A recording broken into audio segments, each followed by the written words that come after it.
आपके जेरे साया बैठे हुए बंदे जो हैं पाकिस्तान में शिया सुन्नी फसाद कराना चाहते हैं, गर्दनें हमारी कटेंगी। जितना मुसलमान ने मुसलमान का गला काटा है, इतनी हिंदुओं की, यहूदियों की और ईसाइयों की मिलके इतनी औकात नहीं है। पाकिस्तान के अंदर बहुत घिनौना खेल खेला जा रहा है खान साहब, इंडिया का इन्फ्लुएंस है। और उस मेजर की वो वीडियो भी सामने आई हुई है ना, वो आप मेजर आरिया, क्या नाम है उसका, सारा कुछ उसने ये दिया हुआ है, मेजर जनरल है वो तो।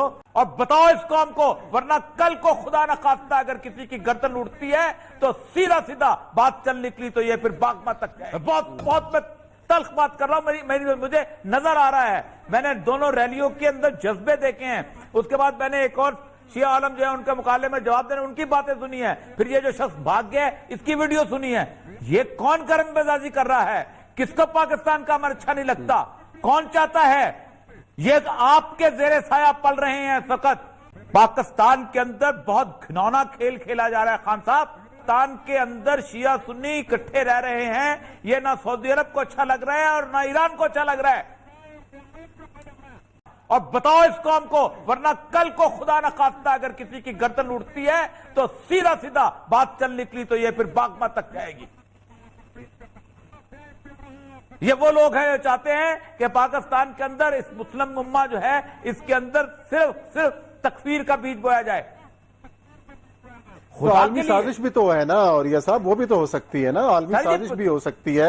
एक आपके हमसाया मुल्क में जो बातें चल रही हैं, जिस तरह की अमन की बात हो रही है, तो आपको तो अदम इस्तेकाम का शिकार करने की भी इंडिया का इन्फ्लुएंस है। लेकिन जब देखो मेरी बात उस्मान साहब, जब और उस मेजर की वो वीडियो भी सामने आई हुई है ना, वो आप मेजर आरिया, क्या नाम है उसका, सारा कुछ उसने ये दिया हुआ है, मेजर जनरल है वो तो। कुरान शरीफ में कहीं लिखा है शिया सुन्नी? नहीं लिखा।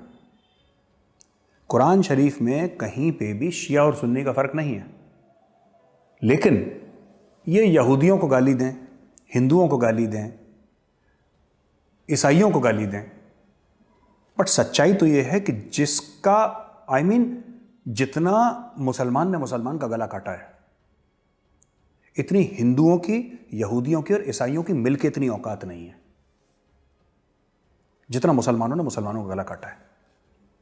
अब आप ये बताइए कि हजरत मोहम्मद साहब के नवासों को किसने मारा? वो आरएसएस का था या बजरंग दल का था कि वो यहूदी था? कौन था जिन्होंने इनके ग्रैंड चिल्ड्रन को मारा? मैं मैदान करबला की बात कर रहा हूँ। करबला की जंग में जो मारे गए थे बच्चे, वो कौन थे? किसने उनके फैमिली मेंबर्स के गले काटे और उनके कटे हुए सरों को ठोकरें मारी? अच्छा आप बता, अब नहीं मान लिया वो भी मान, लेकिन जिस वक्त एक कम्युनिटी के खिलाफ, एक कम्युनिटी के सारे उलमाए किराम देखो, तशय्यो के अंदर उनका मर्जे बड़ी इंपॉर्टेंट तीन चीज होता है। देखो 3 रैलियां हुई हैं, कारी मुफ्ती तकी उस्मानी साहब की अलहदा हुई है, मुफ्ती मुनीर की अलहदा हुई है, अहले हदीस की अलहदा हुई है, 3 अलग-अलग रैलियां हुई हैं। अच्छा जी, मैं कहता हूं किस दिन अगर इकट्ठे हो जाए खुदा ना खास्ता बहुत मसला बन जाएगा।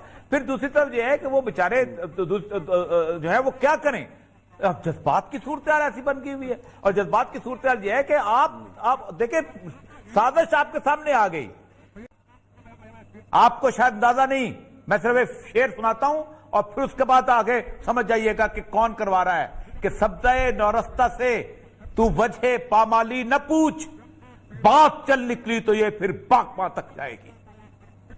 अपने नजदीक देखे लोगों को, इस आग को कैसे ठंडा किया जाए, इस आग को कैसे ठंडा किया जाए। नजवी साहब, मैं कहता हूं नजवी साहब दिल्ली जज्बाती कौंसल कहाँ है, बाकी इदारे कहाँ? सर नजवी साहब की पूरी तकरीर सुनाएं। उन्होंने ये कहा है कि हम किसी को काफिर नहीं कहते। अच्छा, फिर हमारे उलमा जो है उन्होंने कितनी ठंडी दिली से वहां मुजाहरा किया इस बात का। मैं आपको बताऊं, पहले शुरू में एक गिरफ्तारी हुई, फिर दूसरी गिरफ्तारी हुई, एक खास फिरके को उठाया गया, फिर दूसरी तरफ उन्होंने रिपोर्टें की गई, और फिर उसके बाद जो तफज़े जो साहबा बिल था उसके ऊपर एक शोरशर मचा गया। कौन वहां से आया? प्राइम मिनिस्टर हाउस से, जहां पर पाकिस्तान में उसको, पंजाब में उसको मतनादा बनाने के लिए, और उनको बैठने देते हो आलम को। आपके जेरे साया बैठे हुए बंदे जो हैं पाकिस्तान में शिया सुन्नी फसाद कराना चाहते हैं, गर्दनें हमारी कटेंगी। वो लोग वापस चले जाएंगे इंग्लैंड के अंदर अपना ब्रीफकेस उठा के, उनको कोई कुछ नहीं कहेगा। यहां पर हम अपने जिम्मेदार हैं, हमारे अपने लोग हैं, सदियों से रिश्तेदारियां हैं भाई यहां लोगों की। हालत यह है कि ताजिए के लाइसेंस जो है मुल्तान के अंदर ज्यादातर सुन्नियों के पास होते हैं। कोई और मुत्तफिक विरसा है, सैयदना इमाम हुसैन सिया सुन्नी दोनों का मुत्तफिकल है वर्षा है, दोनों एक दूसरे की इज्जत करते हैं। मुद्दतों से ठंडी हुई आग थी साहबा वाली, खत्म हो गई। आपने एक मजलिस करवाई, उस मजलिस के अंदर बंदे को बुलाया, और कौन कह रहा है, मैं नहीं कह